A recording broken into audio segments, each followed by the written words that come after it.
Hello and welcome to episode 102 of The Dive Down, 102, a Magic the Gathering podcast focused on the latest decks, trends, and strategies for the casual spike. My name is Stanislav here in Chicago, and with me on the line from Denver, Colorado, it's the one and only Shane Beeps. Stanislav, how are you, my friend? What's on your hat today? It's a little like a little desert scene. Yeah, a little cactus. Happy little cactus. A little sand dune.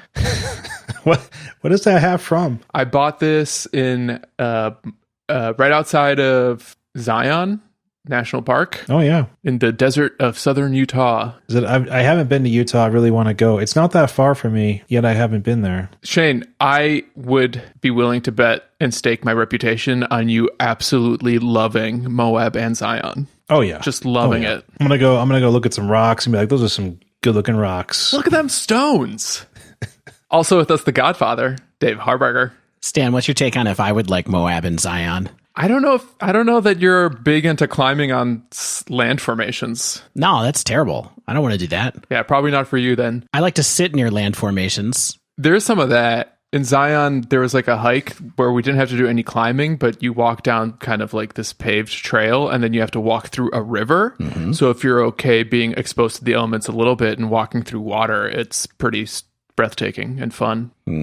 I don't know. On this week's episode, we're doing a very special show for longtime patron and pal, Sean.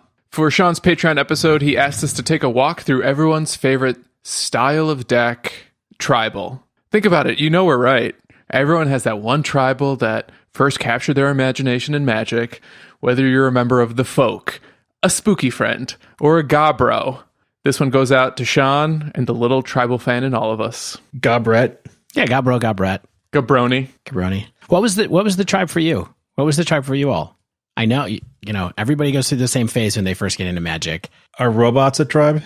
No. Okay. Brassman is a tribe. Summon Brassman. No, it's not. I was into Brassman tribal. Back in Revised. It's Mimi, I'm a Brassman. Yeah. Oh man, I mean, remember when Black White Warriors were like they're not really a thing? Yeah. That was sort of a thing. That was like my first exposure to tribes, and then like that was a good draft deck. You could go black-white with a splash of green or black-white with a splash of red and get your Mardu, get your Abzan on with the Warriors. Oh, yeah. You remember how Blush was like the Merfolk guy, you know, in Chicago? And like that was like my exposure to like what tribes were and like what Aether Vial was and kind of like how that all worked. And I was like, oh, this is sweet. And then it wasn't so sweet because Merfolk kind of, we'll get to that. Stan just held up a picture of Elvish Mystic, I believe, which none of us are surprised by. Heritage Druid, we know it. Stan loves it. What do you think was my first tribe? You guys want to guess? Not Brassman? Brassman Tribal was niche. It was Djinns. I was actually going to ask if it was Jin. I mean, no. That was a pretty good deck, but I would say that it was Walls.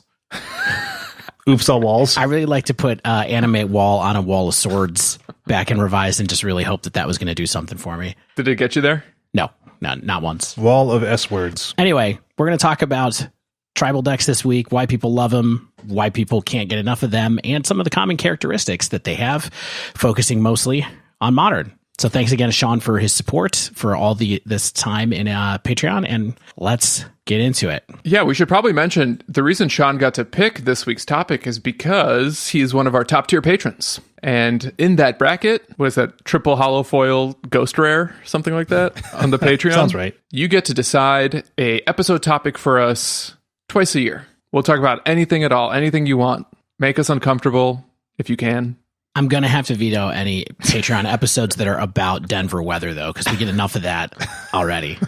I'm trying so hard not to talk about it. Thanks. Now every week. I appreciate it. I have to think of something else. It's usually what's in the background of like Stan's camera or something.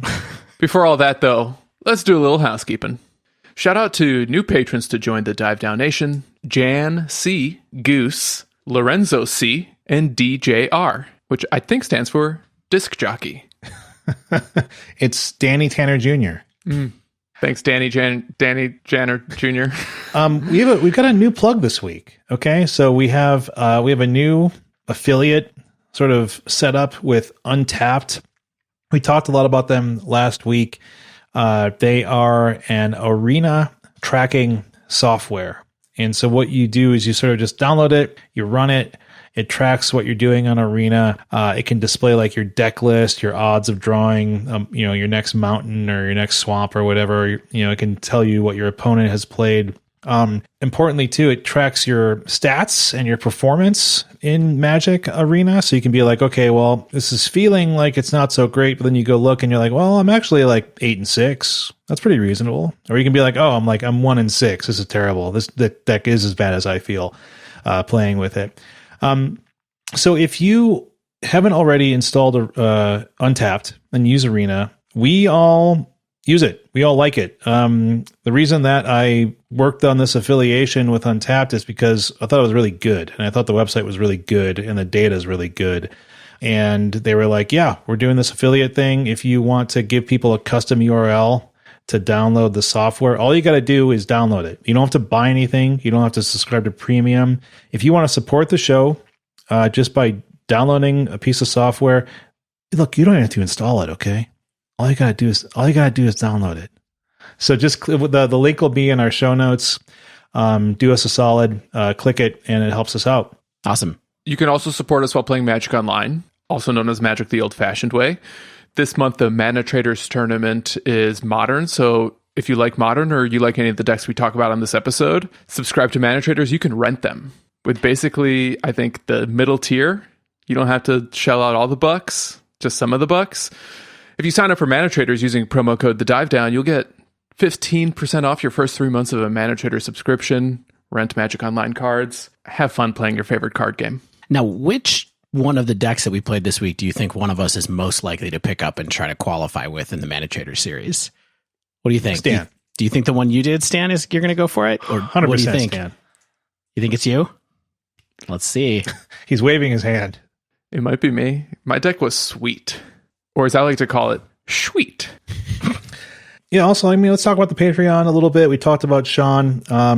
The top tierest of patrons do get that extra special bonus. Otherwise, you can support us by going to patreon.com/thedivedown. There's all sorts of benefits for various tiers. It helps keeps us going. It helps pay for all the things that we got to pay for, like our editor, like the swag that we send out in various batches. I know we're a little bit behind on some of that, and I will take full responsibility for that. I know, Stan, you've been sending a bunch of playmats. That's right. Over this weekend, I carried a big pile of playmats over to the post office. A bunch of people were standing in line, probably to send some gift packages to their loved ones, friends and families all over the world. But I had prepaid labels, so I got to cut my man. ahead of the line, dropped all the boxes off in a large bin, and a bunch of beautiful Dive Down playmats are going out. By the time this episode comes out, frankly, a lot of people may already have received them. Now, where'd you get those labels? Stamps.com. Our new affiliate. Our new sponsor, PayPal. So people might not know, but the only time I see Stan in real life is when there are labels to be printed for the playmats, and then he sends me an email and asks me to print them out on my printer, and he drives across town, and he comes to my house, and I put them on my front porch, and then I look at him through glass and wave when he comes and picks up the labels. Stamps.com to get at us. You know what? I'm a millennial. I've never owned a printer. I've just been stealing free ink and paper from my office from work for years, and now that I work from home, I can't do that, so I just have to steal Dave's paper and ink. Exactly. Yeah, I understand. It's nice to know that you're actually a living being still, so I'll take it. All right, 11 minutes in. We got there. No problem. Some good bits. A few good bits later, let's hop over to Shane, who's fronting the news desk this week. Now, Shane, I have it here that you were at the Zendikar Rising Players Tour Championship over the weekend. Yeah, I was actually an official broadcaster of the Zendikar Rising Championship. In that, I restreamed the broadcast and hung out with some of the people of the Dive Down Nation on my Twitch and the Twitch channel. That's some people are hanging out right now. That was a lot of fun, actually. It was a good way to kind of watch the tournament with friends, more or less. And you popped in, I think, on Friday? Yeah. Saturday? Yeah, it was awesome. That was sweet. So yeah, this week's breakdown is actually pretty timely. If you didn't listen last week, you missed our first week covering Historic, which is Arena's non-rotating format. If you want to see what our thoughts on Historic are, ways to get into that format, the decks of the format, the metagame, all that kind of stuff, listen to it. It was a fun week. It's a new way for us to engage with Magic and with you out there. And as it just so happens, the Zendikar Rising Championship took place this past weekend. It was a mixed format championship. It had 8 rounds of standard, 7 rounds of historic, and the top 8 was all historic. So it ended up being a pretty great way for us to get some high-level tournament data to keep rolling on this historic train. So do you think when they do that, when they make historic the top 8 format, is that to draw extra attention and excitement to the format, or is there some kind of strategic tournament design that goes into how that was planned out? I think the strategic design is get more excitement on the format. So it's marketing, which is fine. Hey, we love marketing, but pays the bills. I think that I don't know why they decided to have this tournament be the one where they push historic forward, but there's definitely been, as we talked about last week, that kind of drumbeat of more interest coming in the format. And then suddenly there was a pro tour at the same time. So maybe there's a little something more to it, but definitely, people seemed pretty excited about it on Twitter. I will say we're about to talk about the historic metagame. And last week I was kind of hoping that there might be some surprises with the metagame, maybe some teams kind of come in with some new tech, but how'd that metagame look? A lot of the same. Yeah. It's important, I think, to mention that there's a lot of considerations into what people played, what their performance ended up looking like. You know what I mean? Like it's a split format, so you can't get like an exact idea of the performance of various players and their historic decks. Well, you can't get a look at it just from like the first level stats. Yes, you can get a look at it if you look a little bit deeper into the articles. Plenty of people are doing analysis, but one thing about Pro Tours to remember all the time is they are all split formats in one way or another. Yes. And you got to keep that in mind when you're looking at the top 8 raw. It's also a pretty small field. Like it was 185 players or something like that. So, there's a lot of factors and considerations here. And a lot of that we'll be talking about right now as we talk about like the overall metagame. So the top was pretty top loaded. Okay. So if you combine the sacrifice decks, we had 56 or 30.4% of the field. 20% was Jund and 11% was Rakdos. Our Sultai and 4-color mid-range decks were 52 or 28.3%.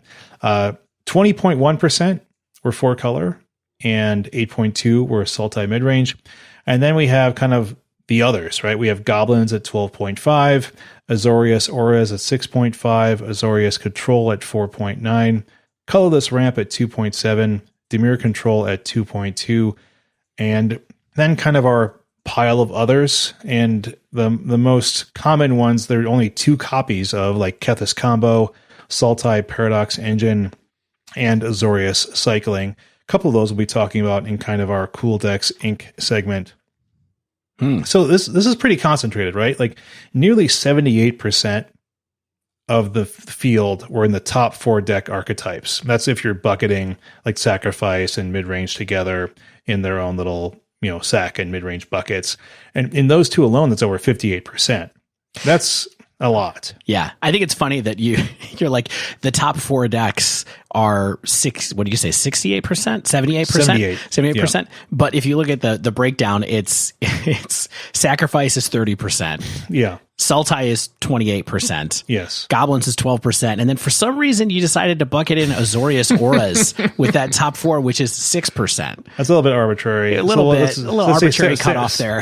71.5% in the top three deck archetypes. I think that's a more telling story, that including Azorius in there.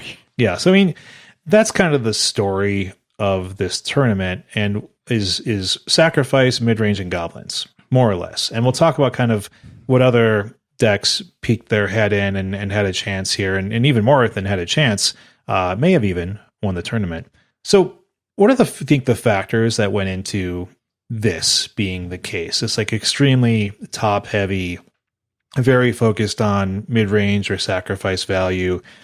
Things that I were thinking about was like, it's a split format, right? And like it did favor standard a little bit, but the top 8 was historic. So I don't know, like were players focusing more on historic than they were standard? I did see Doomwake in Aspiring Spike's Twitch chat today saying that They did focus a lot more on historic than standard, and it did cost them some equity. I think Spike did say it's kind of the same thing. He was like, yeah, I think my deck selection for historic was really strong, but I think I might have, chosen the wrong deck for standard. Like, what do you think happened here? Were people like saying like, I'm going to pick something safe, or I want to experiment more with standard? I don't really know. Like, I mean, I wouldn't be surprised to learn that historic is just a more interesting, exciting format to play, test, and experiment in. And standard is kind of just like easy to treat like low-hanging fruit, where if you sort of understand the deck, at least at a high level, and you just pick up a strategy that you think you're familiar with, you can probably get by in your skill level as a Magic player, and perhaps less so with your skill level as a standard player, whereas historic is a bit more demanding and more interesting. Well, that's actually kind of what I was getting at, Stan, is like, why do you think that people chose safe decks in historic? So my take would be kind of the other way, which is that I think we're in an era right now where these championship events happen longer after the sets come out.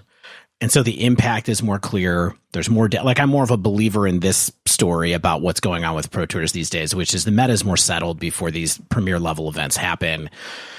People look at the metagame, they try to tweak out the decks that they're picking or try to pick the right one as a team.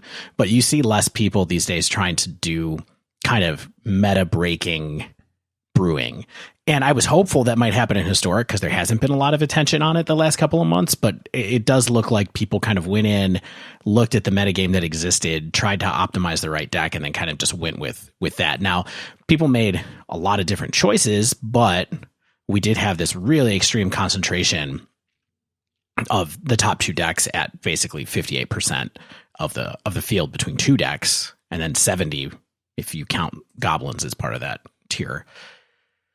And these are also like very pro decks. You mean like if a deck like this is good, I think that, or decks like these are good at least, I think that these are the kind of decks that good players want to play because they give you both raw power and synergistic power and options, right? So a deck like Sultai or 4-color midrange, gives you some of the best cards in the format, some of the best options in the format, and the ability to outplay your opponent.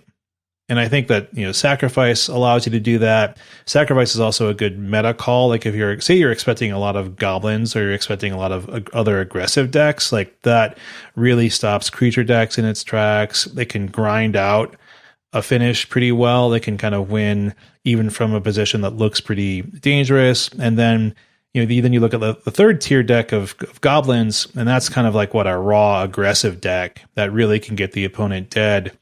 And as I think we see, the best performing goblin deck offers some resiliency for the longer game as well.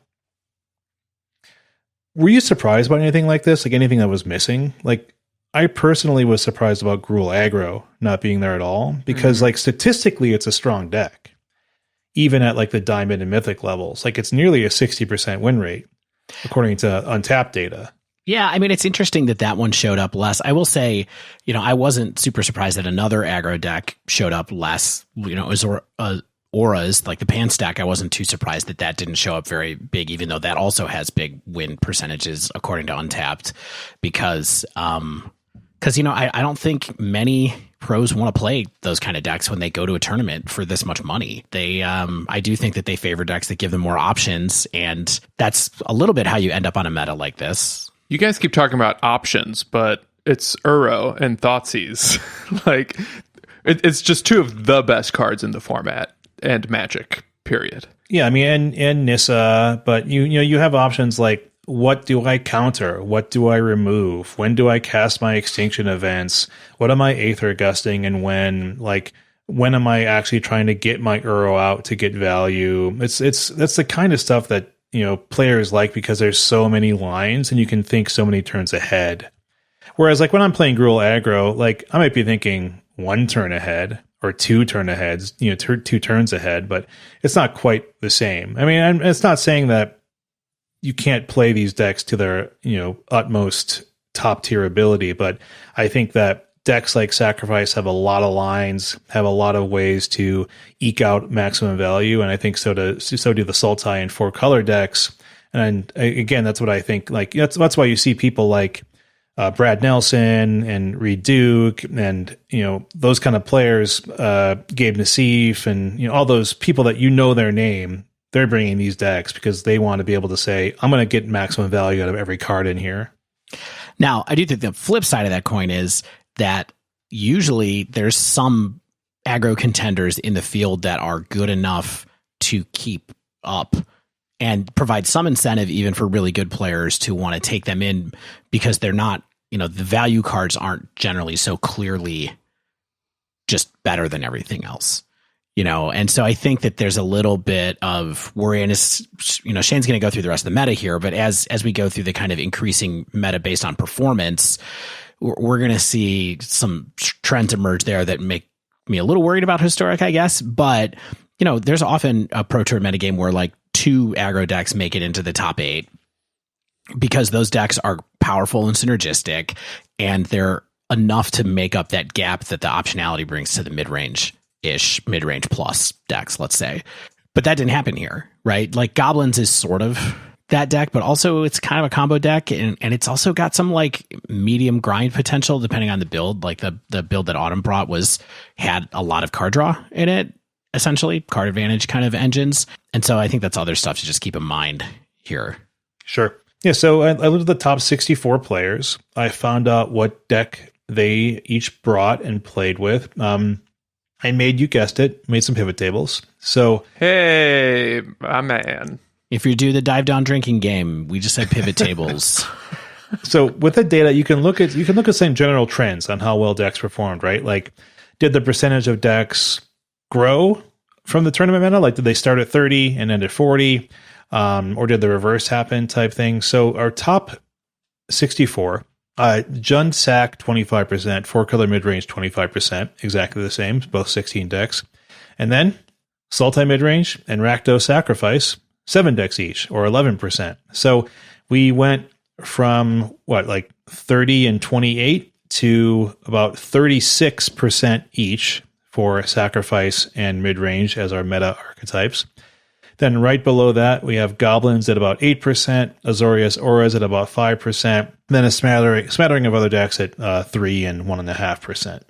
So just to check myself, when I first saw this, I was like, wow, that's a big drop off for the Goblins players. But part of that is based on these players' performance in standard tournaments too, right?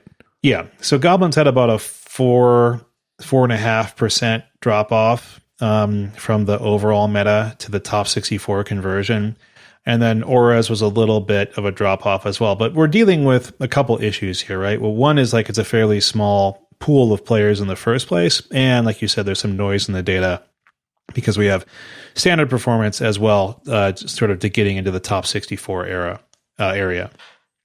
Yeah, but still, the only decks that grew in meta share were Sacrifice and midrange, and the other ones all went down. Exactly, basically, is the story here. Yeah, so we saw the good decks, or the good performing decks in this tournament are Sacrifice and midrange, and then we see this now. So that's 72% of the top 64 are in these top 2 deck archetypes, right? So that's up from 58% in the beginning of the whole field, and then we go to the top 32. Then we have 4-color midrange at 34%, Jund Sack at 25%. Sultai mid at 9%, Rakdos Sacrifice at 9%. So that's 43% midrange, 34% Sacrifice. So that's 77% of our top 32 meta are these 2 meta archetypes, which is that's pretty interesting. Yeah, and it's fascinating that Sacrifice didn't put anything into the top 8, given that what a percentage it was of the top 64, top 32 going into the end of the competition. There wasn't a single deck there. So I guess maybe the pilots who were piloting this deck picked bad standard decks is what we take away from that. But there's a lot of factors, tiebreakers, all that kind of stuff. Matchup quality with the premier mid-range deck that's splashing white to beat up on Sack. Yes, that's the thing. We see the 4-color mid-range deck increase its percentage quite a bit over the day, even more than Sultai did. And that's likely because of its strong matchup against sacrifice decks because of Yusharn, Implacable Earth, right? Yeah. I just don't understand how the meta ended up on these two. I guess, like you said, Sacrifice is so good against all the creature decks that it was worth playing, even though you knew that you might be running into a huge pig-shaped roadblock eventually. Yeah. That's what's mildly surprising to me is like I would have assumed that pros would be playing 3 and 4 color mid-range decks myself, but it's kind of easy for me to say on the outside, right? It's like, hey, if I have a bad matchup against Sultai, I don't really want to be bringing this deck because I imagine there'll be a lot of players with it. But hindsight and outside and seeing this from the outside, I wasn't playing. Yeah, we're nowhere near good enough to even have conversations with. We can still try. So, any thoughts on this before we move on to the top 8? Well, I mean, one thing I thought that was interesting to talk about before we go to the top 8 is to talk about the matchup data quickly. So not huge, but exists. Right. Well, obviously, it's a small sample size because it's just within the tournament, but there's some interesting stuff in here. And that's from MTG Data. They have a good Twitter thing going on. So please follow them. And their data source is from MTG Malay? Yeah. Malady? Yeah, MTG_data on Twitter. So check them out. According to them, the only decks that had positive win rates and reasonable sample sizes against the metagame were Rakdos Sacrifice, Sultai midrange, and 4-color midrange. Everything else was below 50%. Discuss. Yes. So what's interesting to me is we were talking just last week about the Arena Decklist episode about Rack Sack, and just prior to that, or like the same week, Jerry Thompson wrote an article for SCG basically saying that Racksack is the best deck in the format, and basically, expounding on why you don't need green, why you don't need Coco when you can be a much more streamlined sack strategy. And sample size here is still small, but I feel like that's sort of leaning toward his conclusion too. We even see that the Racksack decks have a slightly better performance against the mid-range, the 4-color mid-range strategies. Those like granular ones are really noisy. Like they're within 3% of each other overall win rate and within 7% of each other in that straight up matchup. So I'm not sure it's like conclusive, but maybe it does do a little bit better. The main thing for me was just fascinating to see that the 4-color one was the only one with 57 with, above 55% performance. And then some of the other ones are just scary. Like I was talking about Azorius Auras a lot last week, and it had a 30.6% win rate in the tournament. Yikes. That's brutal. Yeah. I mean, this is kind of what I was getting at last week with Goblins too, where the deck is obviously powerful. Muxus is an insane card, but it's also super beatable. And once the Goblins deck is disrupted or, sees a Wrath, if they can't play Muxus after Muxus after Muxus, then they're kind of just like dead. And we saw some sort of tuned, we'll talk about this in the top 8, and I think that probably trickled all the way down, is there's some tuning to this expected meta game. Like there's a significant amount of like essence scatters. Mm-hmm. There's of course main deck Aether Gust. There are disdainful strokes in the main and the side, and that Grafdigger's Cage. Yeah, Grafdigger's Cage. So these are things that tag Muxus, that tag other important creature spells, that don't allow goblins to take over the game as much as they might in, let's say, an open meta like on the Arena Ladder. Mm-hmm. Yeah. All right. Good bridge into the top 8 now. Okay, top 8. I'm going to go in reverse order from 8 to 1 because 1's kind of the most potentially interesting. 2 and 1 are potentially the most interesting conversation because when you put it that way, yeah. 8 through 3 is pretty boring. Good players. Yeah, really good players. Like 8th place, Gabe Nassif, okay player. On Sultai midrange. I don't like the color of his hat. Yellow hat. I don't like a bucket hat either. I don't know why is it a yellow bucket hat, but okay. One of the best players ever, though. Yeah, of course he makes it. He's got a slightly more controlling version on Sultai mid with he's got a main deck Disdainful Stroke, Essence Scatter. Look, You have nice notes here, Shane. Too much. You have nice notes about 6 of the same deck. Yeah, you're right. This will take like 15 minutes. So I think it's fine, but let's do this like lightning round, okay? Yeah. 8th place. Give us the number 1 feature that was interesting. Yeah, here's the most important thing to know, that they're all a little bit different. Okay. I think the most interesting about Gabe's Cry the Carnarium 2 of main deck punishes aggro and is rough on sacrifice because it exiles. 7th place, Jan Moritz Merkel on Sultai mid. Main deck Scavenging Ooze and a Vraska Golgari Queen. Also Singleton Tails End. Why not? Brad Nelson, 6th place, 4-color mid. He goes for the Sharn tech, hates on sacrifice. 2 Essence Scatter main to stop those creature spells. 5th place, Luca Magni, 4-color mid. 2 Yahenni's Expertise. Provide a little mini sweeper and some extra value with a 3 CMC or less CMC card from hand. Tomas Pokorny on 4-color mid uses the Obzon mana a little bit more strongly. 2 copies of Mythos of Nethroi main. If you use Obzon mana, it's kind of like an instant speed, non-land permanent removal spell. 3rd place, Andrea Mengucci. You might have heard of him. 4-color mid. Mengucci and Brad Nelson, basically the same list. 2nd place. Okay. Whoa. Okay. Shane, you would be great on a game show. That's great. I'm going to put the bell away now. We got letters after the 100th episode anyway. So, all right. So what's your take on all of these mid-range lists in a row right here? Interesting tweaks. Does it make either of you guys want to play this deck more, seeing how well it did? Do you feel like you're prepared to see all the different variations as you dip into Arena here and there?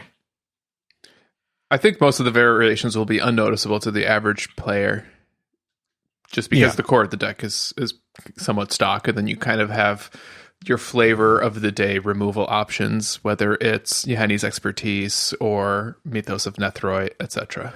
Yeah, this is all like, I'm getting Thought Seized and I'm getting Urod, and then I'm getting Nissa Who Shakes the World. I'm getting my world shaken. Like that's where it's at. The corner is turned, and it is turned very strongly. This is the deck I will probably build next for a variety of reasons. 1, I think it's extremely good. 2, I like Nissa Who Shakes the World a lot. And 3, I think these cards aren't going anywhere unless they get banned. And even if this deck gets banned, the core here are all good cards, right? Like, these are all good cards, like removal spells, like sweepers, like planeswalkers. And if they ban them out... You want to list any other kinds of cards that you think are good? Counter spells. I like lands okay sometimes. Yeah. I mean, man.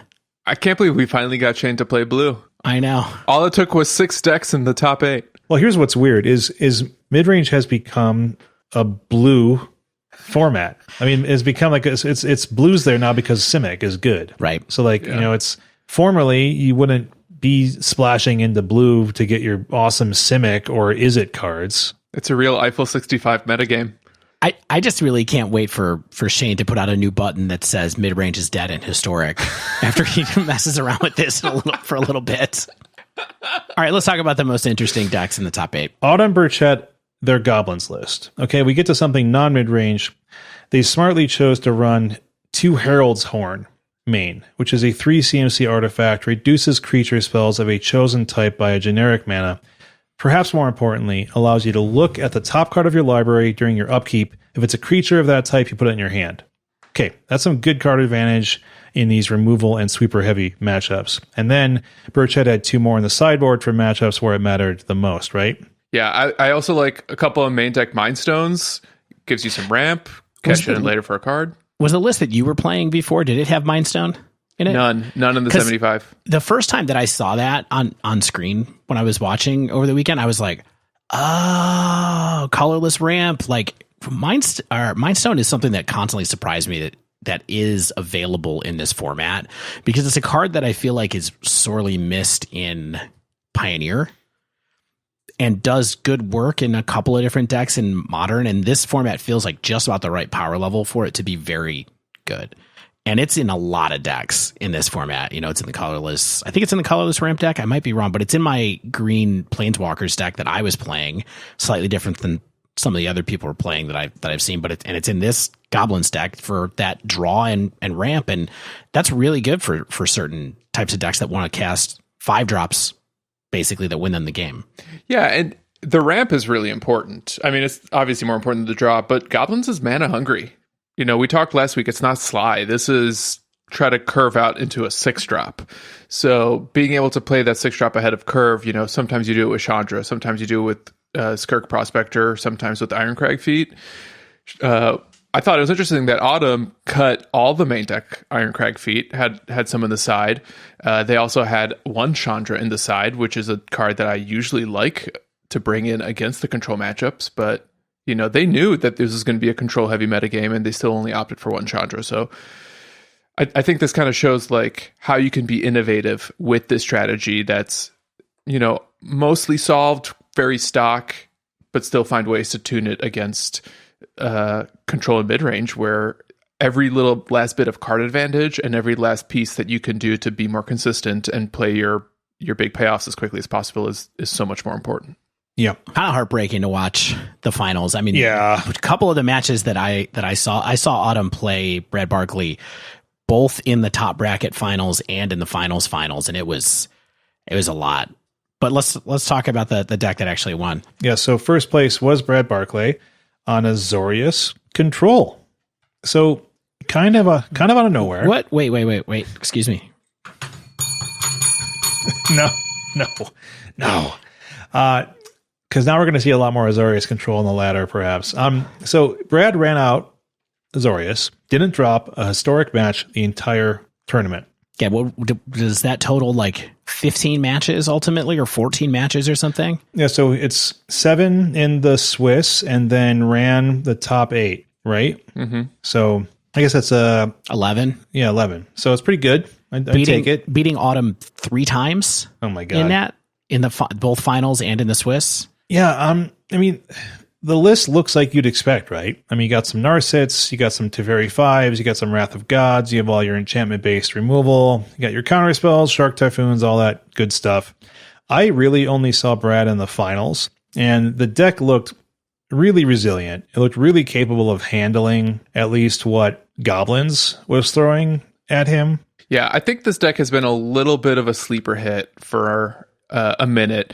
I've seen popular arena streamer Croaky's pilot it to pretty decent success periodically.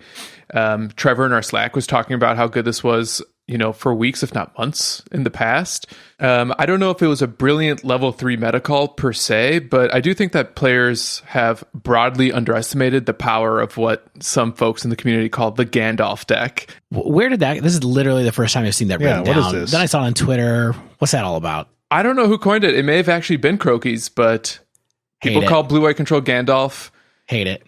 And I gotta say, I was playing Arena today, one day after the championship, already running into Azorius Control. I'm sure. It's so tough to beat. Every card, it's either a counterspell, removal, or a Shark, or Teferi. And that just does the job against so much of the metagame, especially against Goblins.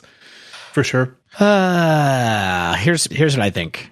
I have seen this script play out so many times. Yeah, the PT winning control deck, like Shota or something. Yeah, the PT winning blue-white control deck that is 5% of the metagame. People show up with it. Someone takes it all the way to the finals and wins, and then it's not good.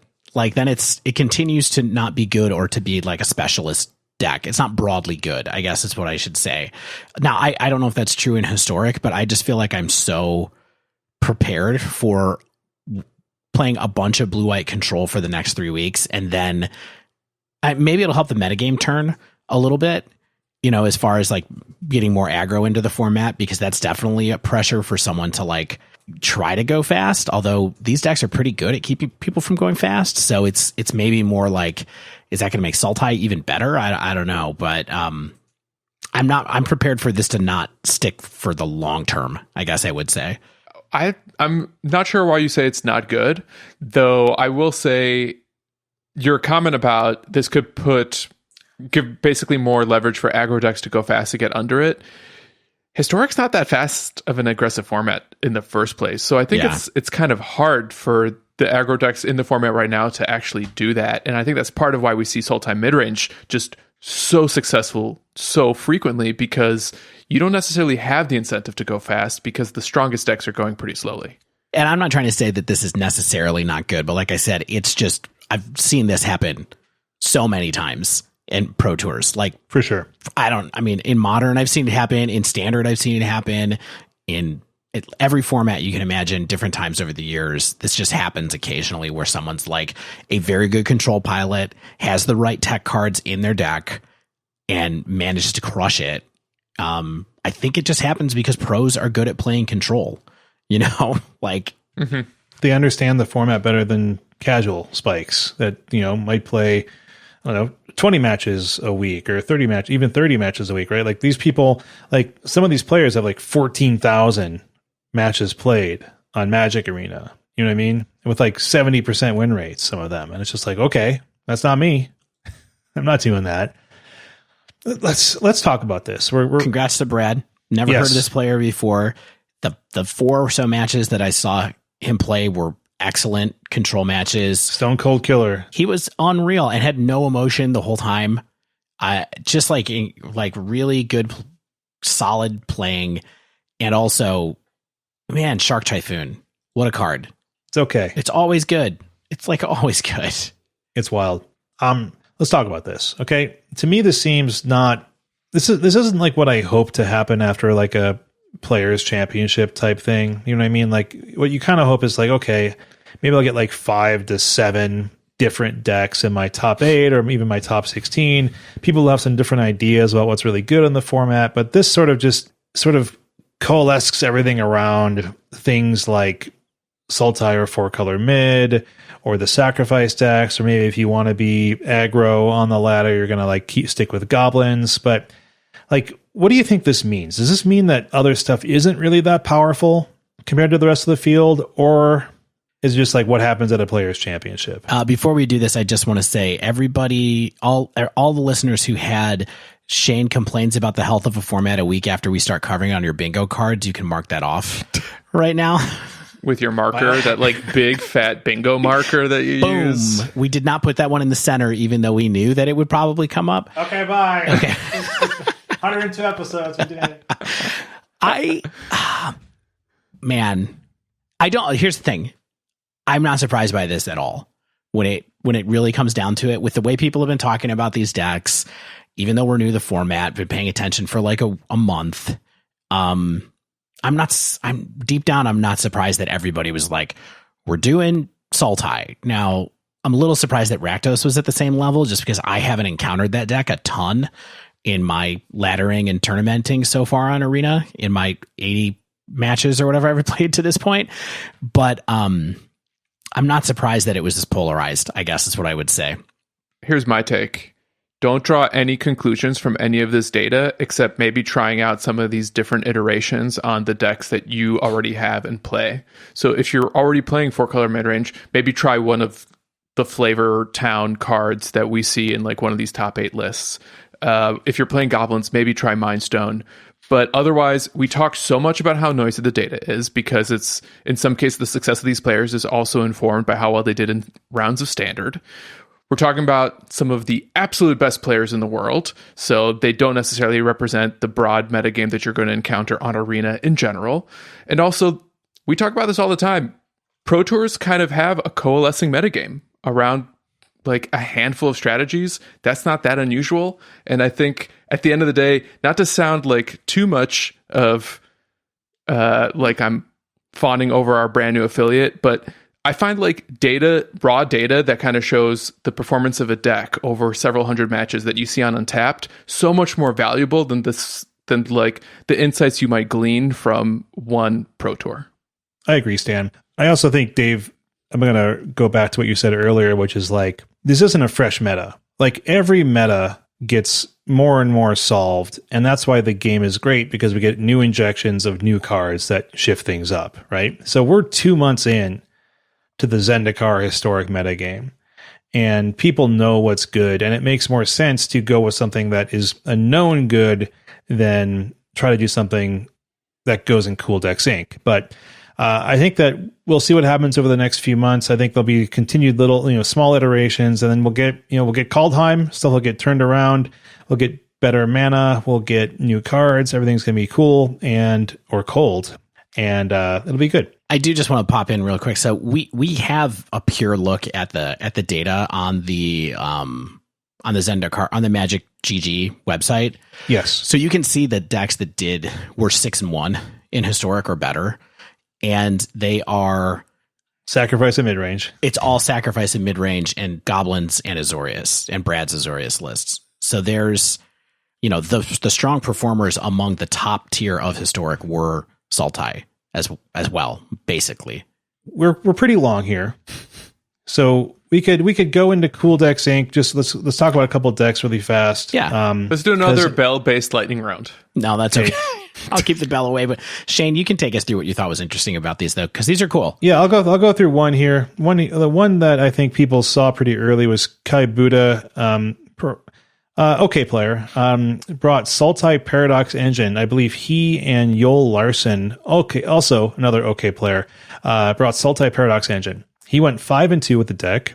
He said on his Twitter. So it did something. And this has explosive potential with Kinnan, Bonder, Prodigy. We talked about this card in the Ikoria iLob spoiler ep. When you tap a non-land permanent for mana, you add 1 mana of that type that it produced. So you get your Llanowar Elves, your Mind Stone, your Mox Ambers, and I think also Chromatic Sphere for some ramp, and you create this combo deck that's based around Paradox Engine, which is a 5-mana artifact. And that states, whenever you cast a spell, untap all non-land permanents you control. So that lets you untap your mana dorks, lets you untap your mana rocks, cast more spells, also lets you untap your Emry to get back things like looping Mox Ambers because they have legendary and things like that. Also, you set up Emry loops with like Chromatic Sphere where you draw through your whole deck and then win with like a Jace Wielder of Mysteries type thing. It also can be explosive. Like you get some really early board states. Like he had a screenshot against Cedric Phillips where he had resolved Uro and like 3 other creatures on turn 3. And so it's just like it can do some stuff. And I think it's a kind of deck like if you want to have a little fun on the ladder, play like something a little bit off the wall, then go for the Sultai Paradox Engine. But still play Uro. You want to be off the wall, but still play Uro. Yes. Oh yeah. You got to play Uro. All right. Real quick. Takahiro Tuma on mono red Planeswalkers. Really cool deck. It's kind of like that red Prison-y or as close to what red Prison-y could be in historic. But it's got your colorless ramp from Mindstone, Guardian Idol, which is a card that I see a lot in historic, and I think people are going to see more and more as like just kind of a medium staple in the format. It's got some early plays in Soulscar Mage, Bone Crusher Giant, but it's basically like Planeswalkers plus medium creatures plus Heart of Kirin and Sky Sovereign Console Flagship for big vehicle value, which is very, very cool. But the deck has 10 Planeswalkers, 3 Karn the Great Creator, 3 Chandra Torch and Chandra Fire Artisan, and 3 Sarkhan the Masterless, which is a win con that lets you attack with your Planeswalkers eventually, basically. But I thought this was a really cool deck when I saw it, and maybe we'll see it around some more. Stan already saw it tonight. That's right. The boats.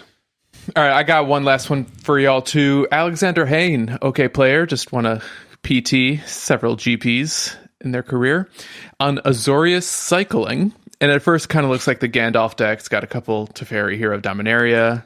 I don't know if I'm okay with that, Stan. I don't know.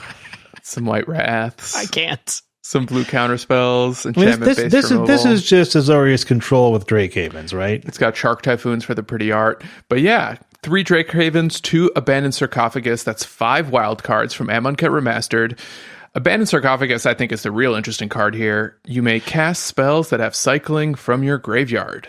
Oh. Yeah, it is a wild card. I looked at this I opened one when I was cracking packs on Arena a couple of weeks ago and was like, this seems like a thing that has never been that could be, like it's a cool card that feels like a powerful effect.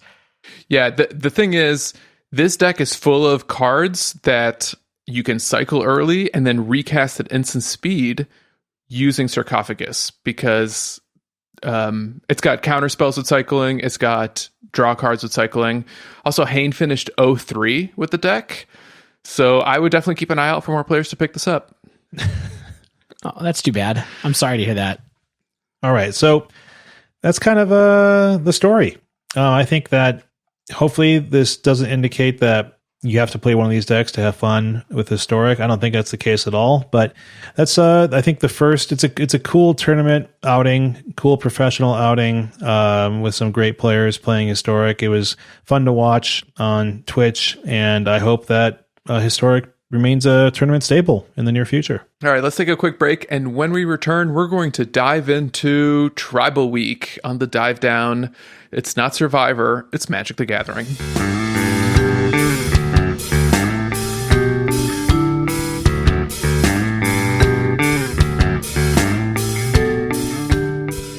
All right, this week, like we said, we're doing a special episode for our longtime Patreon pal, Sean. And he asked us to look at tribal decks. Now, like we talked about earlier at the top of the episode, I think that tribal decks are the type of deck that a lot of people identify with when they start playing Magic. You know, how many people listening right now remember that first pack or first few packs that you open where something you immediately identified with one of the cards in there? Maybe it was a zombie. Maybe it was a merfolk. Maybe it was a goblin. Maybe it was a wall like me. Yeah. You know, the kinds of monsters that make up Magic are one of the most recognizable elements of the game, right? I mean, it's one of the first things, especially if you're a person who came to the game kind of via the like Dungeons and Dragons fantasy portal. You know, the creatures are what really grab your imagination and have kept people interested for the entire run of the game. You know, I've been joking around walls, but I also remember the first time I opened a Goblin King and was like, this is sweet. How many goblins are there in Revised? There's like one goblin in Revised. You know, it's like Mon's Goblin Raiders and Goblin King and like that, maybe a couple others. There's not many. And trying to make a deck that was all goblins and being like, this is not very good. And the Goblin Lord doesn't even pump another Goblin Lord at this point in time. So, but I do remember later on when Fallen Empires came out and Goblin Grenade was in Fallen Empires, and I was like, okay, now we're talking. More on that later. They're one of the best ways for people to see themselves in the game, I think. Tribal decks or tribal, you know, kinds of monsters, basically. I'm a goblin. Yeah, exactly. But, you know, you laugh, but like there are people, you know, people identify with all the kinds of different creatures that there are. I mean, Stan is an elf. Stan's an elf, right? Like, you know, he's kind of willowy. Stan's holding up a token of himself as an elf right now. We all know what that looks like. I think you can imagine that some formats have even started from the same impulse that drives people to make tribal decks. I would contend that Commander is sort of like an outgrowth of the same impulse that leads people to want to make tribal decks in a certain way, definitely back towards the beginning. But what we want to talk about today is a little bit of history around tribal decks, what makes them sometimes successful, often fun, but most of all, really persistent in Modern. There are a lot of tribal decks in Modern. And then we took some lesser known tribes for a little bit of a spin for this episode to kind of see where we go from there. So Dave mentioned this, alluded to it, but tribes have existed since the birth of the game. In fact, Alpha had 3 lords: Goblin King, Lord of Atlantis, and Zombie Master. Man, I hated Zombie Master. Why? Because it didn't pump. I was like, what is this card that doesn't give +1/+1? It just gives regeneration. Obviously, over the course of the years, Wizards of the Coast has printed lots of more tribes, creatures, tribal support. Fun fact, Legends used to be a tribe. And the printing of the set Legends basically introduced them as a creature type before the rules changed Legends to super type. Yeah. Summon Brassman used to be a tribe before Construct. The Brassman cometh. Yeah. Of course, there's been several tribal sets throughout Magic's history: Lorwyn, Ixalan, Onslaught, especially Scourge. All of Onslaught block was considered a tribal block, but Scourge in particular was a set that was all creatures and provided a lot of tribal support to some of players' favorite creatures in their collection. I think Legions was the all tribal set, by the way. Are they all creature set? Wasn't it Legions? Yeah. Legions is a 144 creature only set, so it wasn't Scourge, it was Legions. Oh, thanks. No worries. Good catch. There have also been strong tribal themes in other sets that weren't necessarily tribal, but, you know, all the Zendikar blocks have some kind of tribal synergies, whether they're allies, Eldrazi, or now this party mechanic that has several tribes within it. Khan's block had an impact on tribal strategies, whether it's warriors, whether it's orcs, birds, monks. Yeah. Fallen Empires too, one of the first big pushes toward tribal synergies. Really powerful set that was. Yeah, the entire story there, which people, I don't know if they realize, like the entire story behind that was kind of a tribal story. Like, in the I don't want books, to get into the lore, but yeah, the books, the 17 volume set of the Fallen Empires, the fall and rise and fall again of Sarpedia. Yeah, I mean, it's interesting. You see it a lot of places because it's an easy mechanic to kind of sprinkle into different sets. And it's something that you can include in a set without having it feel like the set is suddenly completely about this. You know what I mean? So I think it's something that's part of the reason that you see it all over the place too. Other than the fact that it's really popular, it's really easy to design around. Yeah. And, writing this and doing the history of tribes and Magic, I didn't know that Magic had official emblematic tribes for each of the 5 colors. And they all kind of make sense. Black is zombies, green is elves, red is goblins, blue is merfolk, white, to my surprise, is humans. I thought it might be birds or angels. Yeah. Who is that according to? Did you check their paperwork? I think this is a combination of articles and Wikipedia posts. Yeah. There's also been a smattering of old tribal decks throughout Magic's history that have seen various forms of success. Some that took me by surprise, including mono white Rebels. There was Azorius and Orzhov versions of Rebels as well. This tribe was so powerful in Mercadian Mask's block constructed that it led to the ban of Lin Civi in that format. This was right at the end of when I was playing Magic the first time, or kind of like maybe like right after I quit. But a lot of people maybe don't realize that the Rebels all had onboard tutor effects for different Rebels. So what you would do is you would get a Rebel down, stick it, and be able to search for Rebels with lower casting cost than the Rebel that you got into play, and you could do it over and over again. Right. And so these cards were just like card advantage machines and totally dominated this era of Standard, which was basically Pro Tour Chicago. One of the best, I think this is one of the best Standard decks of all time, is Pro Tour Chicago 2000, won by Kai Bude, with a top 8 that included Zvi Moskovitz, Finkel, and also Brian Kibler. A lot of names players. In that one. Wasn't this deck kind of like a proto? What's that modern deck that got banned where you just chain creatures until you find your payoff? Birthing Pod? Yeah, like a proto Birthing Pod strategy. So Birthing Pod had like combo outs, right? This was just a value swarm deck. Like you just played a lot of creatures and killed people with them. They didn't have like a win at the end that was like based off of a combo, basically. Not a lot of like comes into play effects. It was just like, I'm going to get more guys. No, I'm going to get more guys. No, I'm going to get more. Like you could also do things like search up removal spells. There was a removal spell that you could search up that was like a pacifism. That was a rebel spell that was just like wild as well. Some other successful tribal decks from history: Blue-Black Fairies in Lorwyn Standard. Mono-White Kithkin, also pretty popular during the Lorwyn era. Remember Esper Dragons during Khan's Standard? This is the deck that got PVDR not to retire from MTG. Also Allies, first introduced in original Zendikar. Yeah, like that weird. It's like a weird, bad 5-color humans. It's like Allies wish that they were just 5-color humans. You know what I mean? Like it's like that's the deck that they could have made in Standard, but they just never made the Allies powerful enough to do anything. You know, as we kind of look at what some of these historic decks are, we begin to get a sense of what are some of the common features throughout successful tribal decks. Fairies, aggro control. Dragons, pretty standard straight up control, but had this very important tribe to some of its most powerful counterspells and other removal. Rebels, a resilient aggro deck. Kithkin, also aggro. We see other styles throughout the tribes. Elves is this go wide, sometimes critical mass aggro deck, sometimes it's a combo deck. Spirits, disruptive, tempo-y, evasive strategy. Merfolk is similar in that regard, and so is humans. Can you guys think of any mid-range tribal decks? I really couldn't think of any when we were thinking about this. Elemental tribal, I don't know, like Titan tribal. I don't even know. Planeswalker tribal. I thought it was interesting that we're kind of like at two ends. Like there's the kind of disruptive ones that present strong threats and the ones that just present fast, strong threats. And then the real outlier here is the like control, the dragons control kind of build, which is maybe it's a tribal deck, maybe it's not. It had a lot of dragons in it. But to me, what do you think? Do they all feel like they're kind of like different versions of aggro to you? Generally, lately, yeah.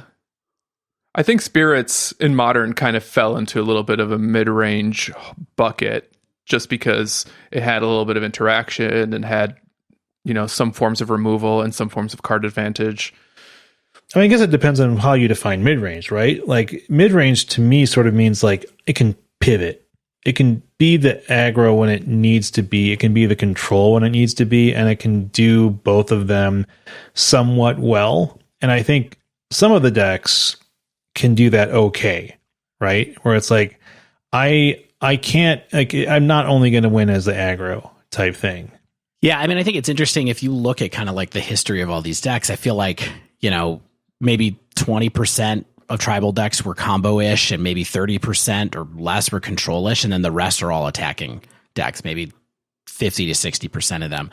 And I think that the main thing that they do is they capitalize on a game plan that's familiar to a lot of people in Modern in particular, that I think a lot of us would call linear aggro, right? Which is there's a theme, the deck builds on the theme and tries to curve out with some kind of card that pays off in that theme every turn. And there you go. They kind of build up these small advantages to be able to turn into a large advantage. And that's the game plan that they go on. You know, in a certain sense, even like old Affinity is even a deck that kind of falls into a similar play pattern as something like Spirits does when it really comes down to it. That's what I was saying. Robot tribal. Yeah. And in fact, I think finding where those small advantages come from is in part what makes various tribal decks unique and give them some of their personality. Because in some cases, it's various forms of disruption. Maybe it's Spell Queller, maybe it's Goblin Chain Whirler. These are cards that can actually impact what your opponent is doing while you play toward your plan. In some cases, it's, you know, these combo chains that you might run to win on the spot. Sometimes it's a more controlling strategy with dragons. But what we tend to see is that it's never just a matter of play a bunch of 2/2s for 2 and some lords and win off of that. The decks need a little bit more than that. We're going to talk about what else some of those key, you know, little sprinkles of spice that tribal decks need to gravitate toward the top, and maybe other key sprinkles of spice that you should look out for in future sets as you start to think about what it might take for maybe one of your favorite tribal themes that hasn't seen a lot of support to get there one day.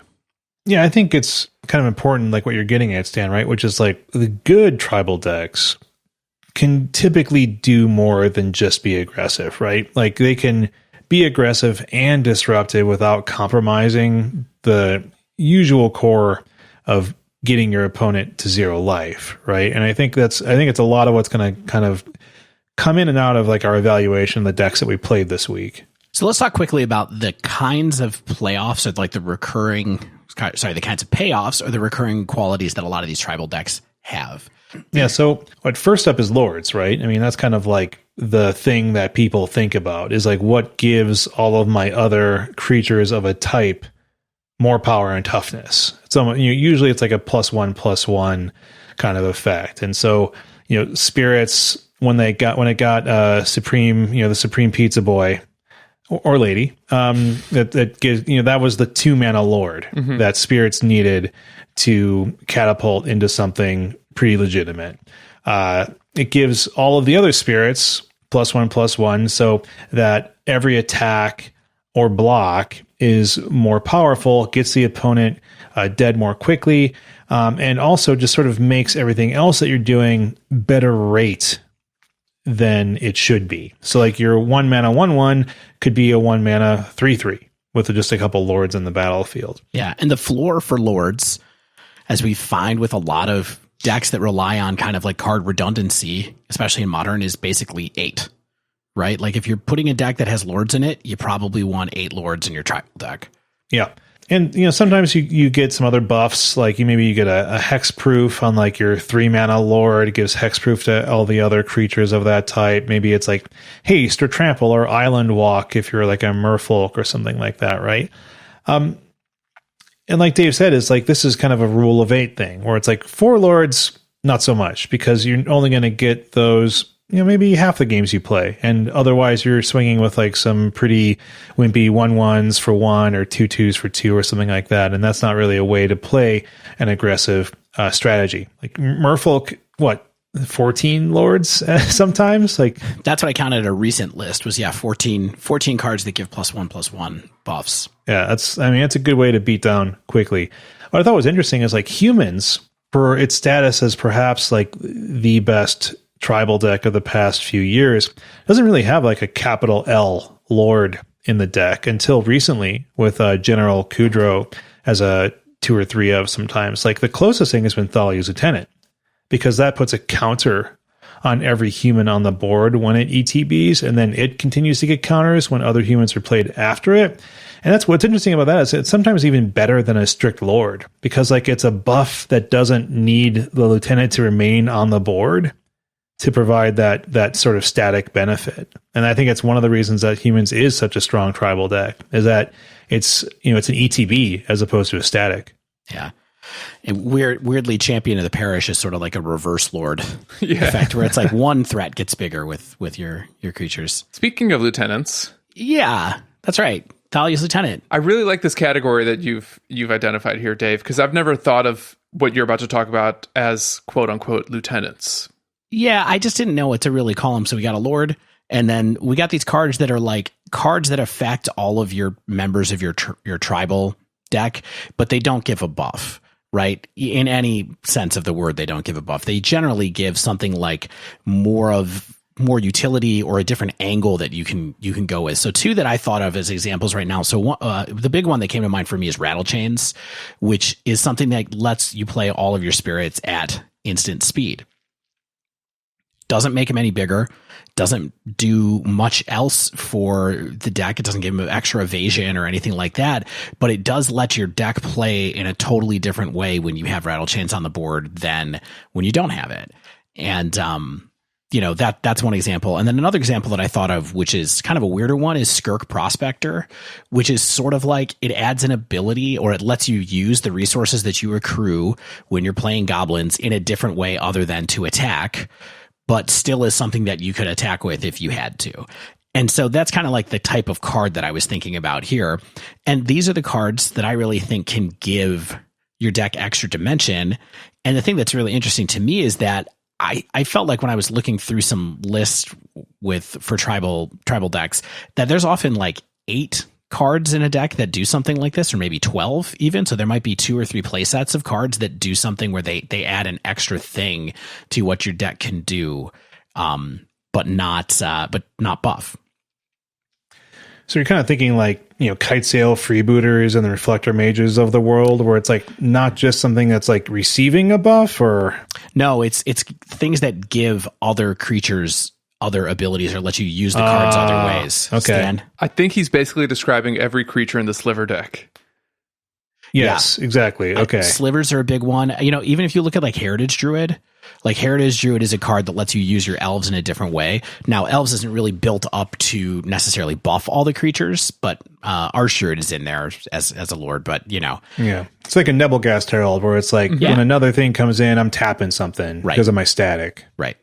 Yeah, so there's a lot of different kind of synergy ways that you can go with decks based off of that. And I think that's another thing, if we're talking about like, hey, I wish that my crab tribal deck was working, you need these cards too, because they're the things that point you in the direction that your deck can go as far as a different game plan goes, or what your specific version of aggro is supposed to be like. I think that's what these cards are, almost like uncommons in draft, that the gold uncommons in draft that are signposts for what your deck is supposed to do. That's what I think these kind of lieutenant cards are. Maybe there's another term for it, but that's just kind of what I thought of. This next one that we have, I feel silly that I didn't think of it because it's so obvious, but maybe it's because not a ton of decks have access to these, and they're tutors. Yeah.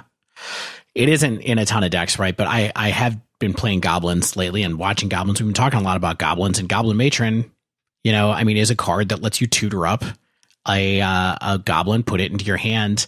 And there's a few other decks that have access to things like this that lets you tutor up a very specific type of card off of a creature. There's the Harbingers that cycle from Lorwyn that lets you do that. They're not like cards that people always want to play, but they come up sometimes. And there's other cards like this as well.